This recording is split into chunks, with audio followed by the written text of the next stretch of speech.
कुछ दिनों पहले मध्य प्रदेश की राजधानी भोपाल में जो करप्शन का ब्लैक नेटवर्क मिला, उसे देखकर सब हिल गए। कांस्टेबल सौरभ शर्मा इस काले साम्राज्य का मास्टरमाइंड निकला। दावा है कि सौरभ के पीछे एक बड़ा नेटवर्क काम करता था, जो परिवहन विभाग की नाक के नीचे फल फूल रहा था।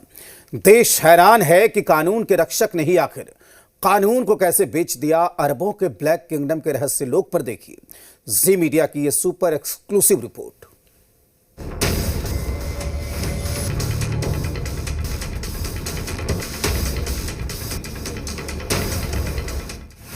आरक्षक से अरबपति, पैरों तले जमीन खिसक जाएगी।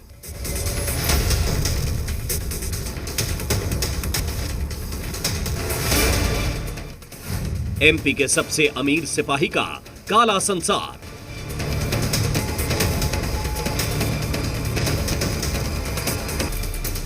हमारी ना तो गाड़ी ना हमारा सोना। 500 करोड़ की ब्लैक मनी का रहस्य लोक।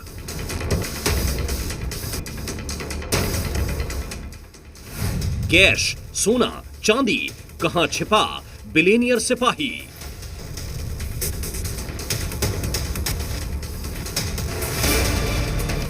इसी एरिया में सौरभ शर्मा का घर और दफ्तर है। सौरभ शर्मा का काला साम्राज्य।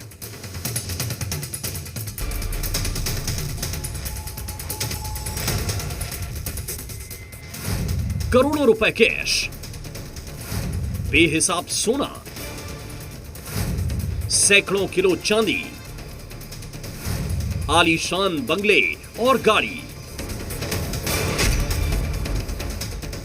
यह प्रॉपर्टी किसी नेता या मिनिस्टर की नहीं, यह काला साम्राज्य है मध्य प्रदेश के कांस्टेबल का।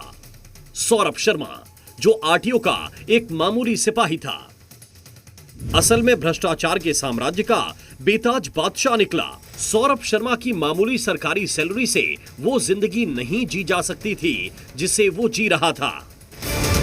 सौरभ शर्मा की सैलरी थी महज 50,000 रुपए, लेकिन 7 साल के भीतर ही उसने अरबों की प्रॉपर्टी बना ली।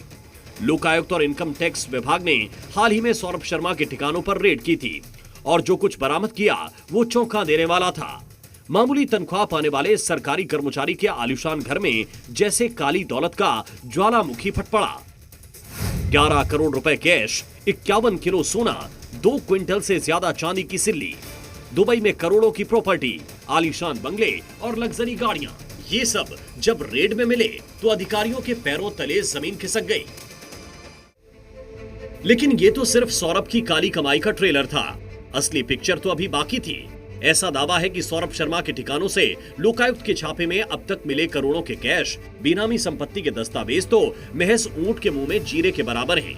अगर इसकी गहराई से जांच हुई तो उसके इंटरनेशनल कनेक्शन के साथ साथ और भी विस्फोटक खुलासे के साथ अकूत संपत्ति सामने आ सकती है। सौरभ शर्मा के पास से 500 करोड़ की अवैध प्रॉपर्टी मिलने की आशंका जताई जा रही है। सौरभ शर्मा ने अलग अलग लोगों के नाम पर करोड़ों रुपए की संपत्ति खरीद रखी है। जब तक सौरभ शर्मा की काली कमाई का राज खुलता, तब तक वो अरबों की अवैध प्रॉपर्टी बनाकर अंडरग्राउंड हो चुका था। बताया जा रहा है कि सौरभ शर्मा अभी विदेश में छिपा हुआ है, लेकिन कहां, ये खबर लोकायुक्त को भी नहीं है। सौरभ शर्मा कब फरार हुआ और उसकी आखिरी लोकेशन कहां थी, ये जानने के लिए जी मीडिया की टीम सौरभ के भोपाल वाले घर पहुंची, जहां मिला उसका नौकर। नौकर ने सौरभ और उसकी पत्नी के बारे में जो कुछ भी बताया वो हैरान करने वाला था। कब से कर रहे हैं? 1 साल हो गया सर। अभी कौन कौन घर में रह रहा है अंदर? अगली मम्मी है, उनकी तबीयत ठीक नहीं है। तो सौरभ शर्मा और अपनी पत्नी के साथ यहीं रहते थे, इसी घर में? जी। अच्छा, जब ये लोकायुक्त की टीम उस दिन आई, मैं देख रहा था, शायद उस दिन भी आप यहीं थे। तो क्या क्या उस दिन हुआ? सर अंदर मैं नहीं गया ना सर, मेरे को तो बाहर बैठा दिया था उन्होंने। काई से वो यहाँ से गए, अपने घर से कार से निकले थे या फिर कैसे? नहीं सर, कार ही से गए थे। कार से ही? किस कार से? उनकी खुद की पर्सनल कार थी। क्या परिवहन विभाग की नाक के नीचे चलता था सौरभ शर्मा के करप्शन का नेटवर्क? भोपाल की अरेरा कॉलोनी, ये वो इलाका है जहां से सौरभ का ब्लैक नेटवर्क ऑपरेट हो रहा था। अरेरा कॉलोनी के E7 स्थित परिवहन विभाग आयुक्त का दफ्तर अब भ्रष्टाचार की गहराइयों का गवाह बन गया है। इस दफ्तर से महज 600 मीटर की दूरी पर सौरभ शर्मा ने अपना काला खेल रचने के लिए खुद का एक ऑफिस बना रखा था।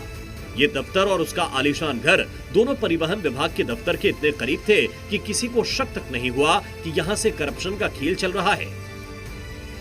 अब सवाल ये उठता है कि इतने बड़े स्तर पर हो रहे भ्रष्टाचार से क्या विभाग के बड़े अधिकारी अनजान थे या फिर ये सबकी मिलीभगत का नतीजा था?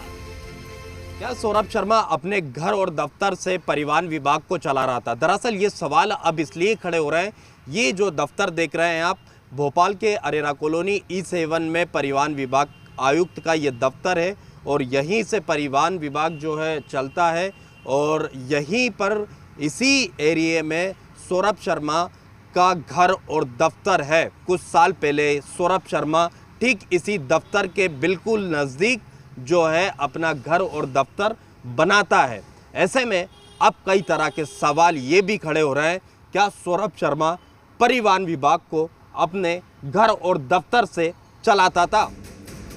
पूर्व आरटीओ कांस्टेबल सौरभ शर्मा की काली कमाई के बाद अब काली निवेश का नया खुलासा चौंकाने वाला है। अरबपति सिपाही सौरभ शर्मा के खिलाफ भ्रष्टाचार और काली कमाई के गंभीर आरोपों के बीच पहली बार उसकी मां उमा शर्मा मीडिया के सामने आई। उन्होंने कहा, मैं अपने बेटे को जानती हूँ, सौरभ कोई गलत काम नहीं कर सकता, उसे फंसाया जा रहा है। अभी आपकी सौरभ से बात हुई है? सौरभ कहाँ है, आपको कुछ पता है?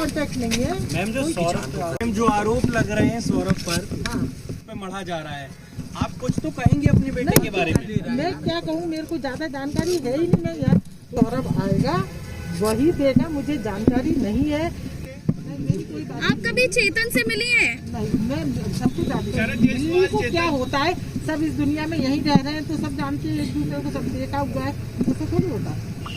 कौन सा सोना? वो जो सोना गाड़ी मिली है गाड़ी में, उसके बारे में हमारी ना तो गाड़ी ना हमारा सोना। कुख्यात आरटीओ सिपाही सौरभ शर्मा के 500 करोड़ के काले साम्राज्य को लेकर जांच एजेंसियों की कार्यप्रणाली पर भी सवाल उठने लगे हैं। एक साल पहले ईओडब्ल्यू ने भी सौरभ शर्मा के खिलाफ जांच की थी और उसे क्लीन चिट दे दी थी। अब करोड़ों की संपत्ति और बेनामी निवेश का खुलासा होने के बाद उस क्लीन चिट पर गंभीर सवाल खड़े हो रहे हैं। 10 दिनों से अधिक वक्त हो चुका है, सौरभ शर्मा अभी भी जांच एजेंसियों की गिरफ्त से बाहर है। आखिर बड़ा सवाल ये कि सौरभ शर्मा को किससे उसकी जान को खतरा है? आखिर क्यों लगातार सवालों के घेरे में लोक आयुक्त की टीम भी है? क्योंकि जिस तरह से पूरी कार्रवाई सौरभ शर्मा के खिलाफ लोक आयुक्त की रही, उसके बाद कई तरह के सवाल लोक आयुक्त की कार्रवाई पर उठ रहे हैं। लोकायुक्त ने सौरभ शर्मा के ठिकानों पर छापे मारे, लेकिन अब तक उसका कोई सुराग नहीं है। सवाल उठता है कि जब एक मामूली आरटीओ कांस्टेबल इतने बड़े काले साम्राज्य का मालिक हो सकता है, तो उसके ऊपर बैठे अधिकारी कितने बड़े घोटालेबाज होंगे। ये मामला सिर्फ सौरभ तक सीमित नहीं, बल्कि पूरे सिस्टम की पोल खोलने वाला है। अगर सही जांच हुई तो ऐसे राज सामने आएंगे जो देश को हिलाकर रख देंगे। सौरभ शर्मा का काला खेल उसकी पकड़ से कहीं बड़ा है। अब देखना है कि ये घोटाला कितनी ऊंचाई तक पहुंचता है। भोपाल से अनिल नागर के साथ ब्यूरो रिपोर्ट, जी मीडिया।